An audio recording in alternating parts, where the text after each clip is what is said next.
आइए जानते हैं आज की कुछ अंतर्राष्ट्रीय खबरों को। पहले एक नजर आज की हेडलाइंस पर। देश में 60 साल से ज्यादा उम्र के 49% लोगों को लगी पहली खुराक।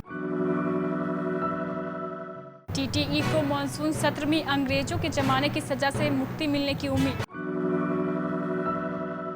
कैबिनेट फेरबदल या कुछ और, पीएम मोदी आज करेंगे मंत्रिपरिषद की बैठक। सिख लड़कियों के धर्मांतरण कितना सच, एक बोली अपनी मर्जी से की थी शादी। नवजोत सिंह सिद्धू की किरकिरी, हाईकमान से मिलने की थी चर्चा, राहुल गांधी बोले मैंने नहीं बुलाया। ड्रोन हमले के बाद पीएम मोदी की हाई लेवल मीटिंग। ट्विटर पर अब दिल्ली पुलिस ने दर्ज किया केस, पॉस्को और आईटी एक्ट के तहत हुई एफआईआर। दक्षिण अफ्रीका में महिलाएं भी कर सकेंगी एक से ज्यादा शादियां, प्रस्ताव पर चल रही है देश में बहस। शेरनी के शिकारी शरत सक्सेना का दर्द, जिसके मसल होते थे उन्हें विलेन का चमचा बना दिया जाता था। और क्रिस वोकस ने पहले पावर प्ले में फेंके 4 मेडल। देश में जानलेवा कोरोना वायरस से बचने के लिए टीकाकरण अभियान चल रहा है। केंद्र सरकार ने बताया है कि देश में अब तक 60 साल या इससे ज्यादा उम्र की करीब 49% आबादी को कोरोना वायरस टीके की पहली खुराक लग चुकी है। सरकार ने कहा है कि देश में अभी तक कुल 31.1 करोड़ लोगों का टीकाकरण हो चुका है। 21 से 28 जून के बीच रोजाना औसतन 57,68,000 लोगों का टीकाकरण हुआ है। 1 मई से 24 जून के बीच 56% खुराक ग्रामीण इलाकों में दी गई है, जबकि 44% खुराक शहरी क्षेत्र में लगाई गई है। सरकार ने बताया है कि 18 से 44 साल उम्र के करीब 59 करोड़ 7 लाख लोगों में से 15% को टीके की पहली खुराक दी जा चुकी है। भारतीय रेलवे की टीटीई ट्रैवलिंग टिकट एग्जामिनर संसद के मॉनसून सत्र से अंग्रेजों के जमाने की सजा से मुक्ति की उम्मीद लगाए बैठे हैं। उनकी मांग को जायज मानते हुए 132 सांसदों ने समर्थन भी दिया है। दरअसल क्रांतिकारियों को ट्रेन में सीट के नीचे छिपाकर ले जाने का दोषी मानते हुए ब्रिटिश सरकार ने वर्ष 1931 में टीटीई से रनिंग स्टाफ का दर्जा छीन लिया था। पाकिस्तान और बांग्लादेश ने वर्ष 1962 में दर्जा बहाल कर दिया, मगर भारतीय रेलवे के 17 जोनों में कार्यरत 28,000 टीटीई आज भी अंग्रेजों द्वारा दी गई सजा भुगत रहे हैं। सिर्फ चालक, परिचालक और गार्ड को ही रनिंग स्टाफ का दर्जा होता है। प्रधानमंत्री नरेंद्र मोदी आज यानी बुधवार को केंद्रीय मंत्रिपरिषद की बैठक करने जा रहे हैं। एनडीए सरकार के 2 साल पूरे होने के बाद यह मंत्रिपरिषद की पहली बैठक है, जिसमें कोरोना काल से लेकर विभिन्न मुद्दों पर सभी मंत्रियों के कामकाज की समीक्षा भी हो सकती है। संसद के आगामी मॉनसून सत्र और मंत्रिपरिषद के विस्तार व फेरबदल की संभावनाओं को देखते हुए भी यह बैठक अहम मानी जा रही है। जम्मू कश्मीर में कथित रूप से जबरन धर्म परिवर्तन का शिकार हुई 4 में से एक सिख युवती ने उच्च न्यायालय की शरण लेते हुए अपने परिवार और पुलिस द्वारा दंडात्मक कार्रवाई से सुरक्षा की मांग की है। युवती ने कहा है कि उसने अपनी मर्जी से धर्म परिवर्तन करके मुसलमान व्यक्ति से निकाह किया है। इधर पूरे मामले पर पीटीपी की तरफ से कहा गया है कि बदनाम करने के लिए धर्मांतरण के मुद्दे को उठाया जा रहा है। इस साल 20 जनवरी को इस्लामिक रीति रिवाज से मंजूर अहमद भट्ट से निकाह करके वीरन पाल कौर से खसीदा बनी युवती ने इस साल मई में उच्च न्यायालय का दरवाजा खटखटाया। न्यायमूर्ति अली मोहम्मद मगेर ने 20 मई को पुलिस को निर्देश दिया कि वह सुनिश्चित करे कि युवती के माता पिता रतन सिंह और पोविंदर कौर या उसकी ओर से कोई भी व्यक्ति दंपत्ति पर हमला न करे, उन्हें प्रताड़ित न करे, उनका अपहरण न करे या उन्हें नुकसान न पहुंचाए। पंजाब कांग्रेस में कैप्टन अमरिंदर सिंह के सामने रुतबा हासिल करने की जुगत में लगे विधायक नवजोत सिंह सिद्धू की मंगलवार को जमकर किरकिरी हुई है।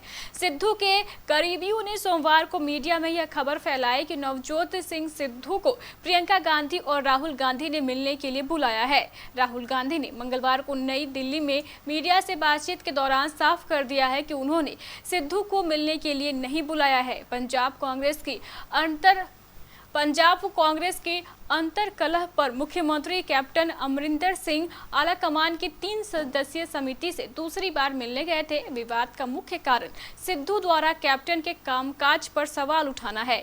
माना जा रहा था कि आलाकमान दोनों को बुलाकर विवाद का निपटारा करेगा, लेकिन हुआ उलट। केवल कैप्टन को ही बुलाया गया और उनकी बात सुनी गई। जम्मू में एयर फोर्स बेस पर ड्रोन हमले के मद्देनजर मंगलवार को प्रधानमंत्री नरेंद्र मोदी की गृह मंत्री अमित शाह, रक्षा मंत्री राजनाथ सिंह और राष्ट्रीय सुरक्षा सलाहकार अजीत डोभाल के साथ हुई बैठक में देश के सामने उभरते सुरक्षा खतरों और भविष्य की चुनौतियों से निपटने के लिए व्यापक आधार वाली नीति तैयार करने पर जोर दिया गया। यह जानकारी इस मामले से जुड़े लोगों ने दी है। ड्रोन हमले के 2 दिन बाद हुई इस अहम बैठक के बारे में बैठक में शामिल एक व्यक्ति ने कहा कि सरकार उभरती चुनौतियों से सामूहिक रूप से निपटने के लिए जल्द ही एक नीति लेकर आ रही है। देश के सामने उभर रही नई और गैर पारंपरिक सुरक्षा चुनौतियों का प्रभावी ढंग से मुकाबला करने के लिए विभिन्न मंत्रालय और विभाग इस नीति पर काम कर रहे हैं। रक्षा मंत्रालय और तीनों सेनाएं सभी प्रमुख हितधारकों और सुरक्षा एजेंसियों के साथ समन्वय करके नीति के निर्माण के साथ साथ इसके कार्यान्वयन में अग्रणी भूमिका निभाएगी। कभी भारत के नक्शे से लद्दाख और कश्मीर को अलग दिखाया तो कभी वायरल वीडियो पर एफआईआर का सामना करने वाले ट्विटर पर अब एक और केस दर्ज हो गया है।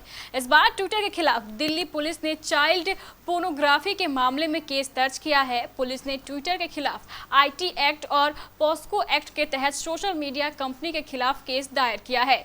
दरअसल राष्ट्रीय बाल संरक्षक आयोग की ओर से ट्विटर पर चाइल्ड पोर्नोग्राफी कंटेंट होने की शिकायत की गई थी। इसके आधार पर ही दिल्ली पुलिस की ओर से एफआईआर दर्ज की गई। अब इस मामले में भी ट्विटर के अधिकारियों से पूछताछ की जा सकती है। इस बीच यूपी पुलिस ने गाजियाबाद में एक मुस्लिम बुजुर्ग की पिटाई के वीडियो को सांप्रदायिक एंगल देने के मामले में ट्विटर के खिलाफ सुप्रीम कोर्ट का रुख कर लिया है। कई देशों में पुरुषों को एक से अधिक पत्नियां रखने का अधिकार है, लेकिन दक्षिण अफ्रीका में ऐसा ही अधिकार महिलाओं को देने पर बात चल रही है। सरकार ने महिलाओं को कई शादियों की अनुमति देने का प्रस्ताव रखा है, जिस पर देश में बहस चल रही है। दक्षिण अफ्रीका को दुनिया के सबसे उदारवादी देशों में से एक माना जाता है। यहाँ सेम सेक्स मैरिज की भी अनुमति है। इसके अलावा पुरुषों को भी एक साथ कई शादियां करने की अनुमति है। अब ऐसे ही छूट महिलाओं को देने पर बात चल रही है। दरअसल देश के लैंगिक अधिकार कार्यकर्ताओं ने सरकार से मांग की है कि महिलाओं को एक से अधिक पुरुषों के साथ एक ही समय में शादी की परमिशन दी जाए। अमित मसूरकर निर्देशक विद्या बालन की शेरनी में शिकारी पिंटू भैया के किरदार के लिए वरिष्ठ कलाकार शरत सक्सेना को काफी तारीफें मिल रही है। हिंदी फिल्म इंडस्ट्री में 50 साल पूरे कर चुके शेरनी को शरत बतौर कलाकार अपने लिए नई शुरुआत मानते हैं। आज के दौर में जो फिजिकल फिटनेस फिल्म के हीरो की एक दूसरी योग्यता बन गई, वही मस्कुलर बॉडी 70 के दौर में शरत के करियर के लिए नेगेटिव साबित हुई और उन्हें एक खास तरह के किरदारों में टाइप में लिया गया। शरत का यह दर्द आज भी छलक उठता है। सालों तक हाशिए पर रहने की कड़वाहट व्यंग के रूप में जुबान पर आ जाती है। हालांकि ओटीटी के दौर में कहानियां कहने का अंदाज बदलने से उन्हें बेहतर किरदार और मौके मिलने की उम्मीद है। इंग्लैंड के तेज गेंदबाज क्रिस वोक्स ने श्रीलंका के खिलाफ पहले वनडे में अपने नाम एक खास उपलब्धि हासिल की। उन्होंने मेहमान टीम के खिलाफ पावर प्ले के दौरान 4 मेडल लिए। इसके साथ ही उनके नाम एक बड़ा रिकॉर्ड दर्ज हो गया है। वह स्टुअर्ट के बाद पावर प्ले में 4 मेडल लेने वाले पहले इंग्लिश गेंदबाज बन गए हैं। ब्रॉड ने न्यूजीलैंड के खिलाफ साल 2008 में यह कमाल किया था। वोक्स ने पहले पावर प्ले के दौरान 5 ओवर्स में 4 मेडल फेंक कर 2 विकेट लिए। तो ये थी हमारे कुछ अंतर्राष्ट्रीय खबरें। चलेंगे प्राइम स्टूडियो।